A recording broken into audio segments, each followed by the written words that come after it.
Pendant toutes ces années de folie collective et d'autodestruction, je pense avoir vu tout ce qu'un homme peut voir. Des populations jetées sur les routes, des enfants jetés dans la guerre, des vainqueurs et des vaincus finalement réconciliés dans des cimetières que leur importance a élevé au rang de curiosité touristique. La paix revenue, j'ai visité les mines. J'ai vu la police charger des grévistes. Je l'ai vu aussi charger des chômeurs. J'ai vu la richesse de certaines contrées et l'incroyable pauvreté de certaines autres. Eh bien, durant toutes ces années, je n'ai jamais cessé de penser à l'Europe. Monsieur Chalamont, lui, a passé une partie de sa vie dans une banque, à y penser aussi. Nous ne parlons forcément pas de la même Europe. Nous pensons d'abord à la France. Mais vous n'avez pas le monopole de l'Europe, nous y pensons aussi. Tout le monde parle de l'Europe.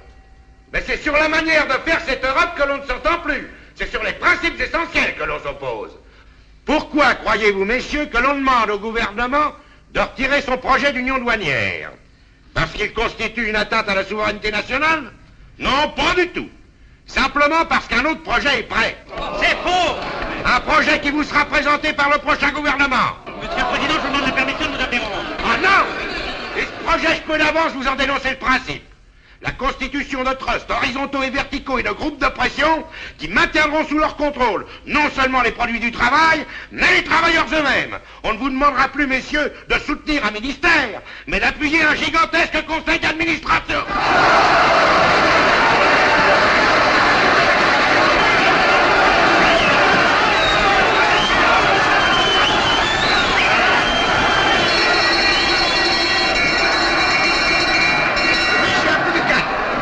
À Monsieur le Président du Conseil.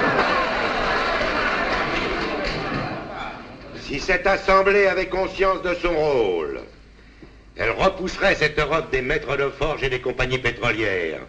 Cette Europe qui a l'étrange particularité de vouloir se situer au-delà des mers, c'est-à-dire partout, sauf en Europe. Car je les connais, moi, ces Européens à tête d'explorateurs. La France de 89 avait une mission civilisatrice à remplir. Et quelques profits à en tirer. Il y avait des places à prendre. Le devoir de la France était de les occuper pour y trouver de nouveaux débouchés pour son industrie, un champ d'expérience pour ses armes. Et une école d'énergie pour ses soldats, je connais la formule. Eh bien, personnellement, je trouve cette mission sujette à caution et le profit dérisoire. Sauf, évidemment, pour quelques affairistes en quête de fortune et quelques missionnaires en mal de conversion. Or, je comprends très bien que le passif de ces entreprises n'effraie pas une assemblée où les partis ne sont plus que des syndicats d'intérêt.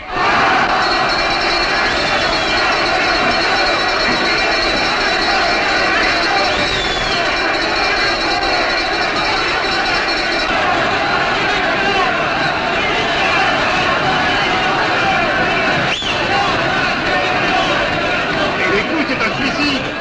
Non, mais c'est un adieu.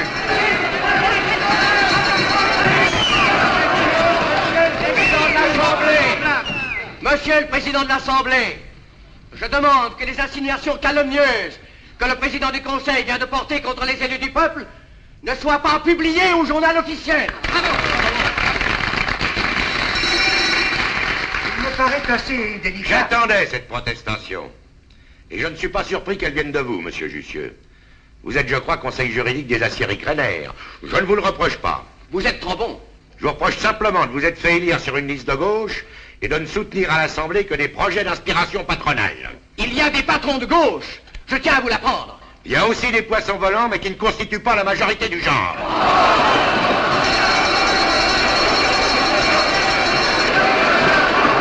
Je désespérais d'entendre ça un jour. C'est bon. On l'embarrasserait. Vous partez? Excusez-moi de parler jusqu'au cimetière. Et maintenant, permettez-moi de conclure. Vous allez faire avec les amis de M. Chalamont l'Europe de la fortune contre celle du travail, l'Europe de l'industrie lourde contre celle de la paix. Eh bien, cette Europe-là, vous la ferez sans moi, je vous laisse.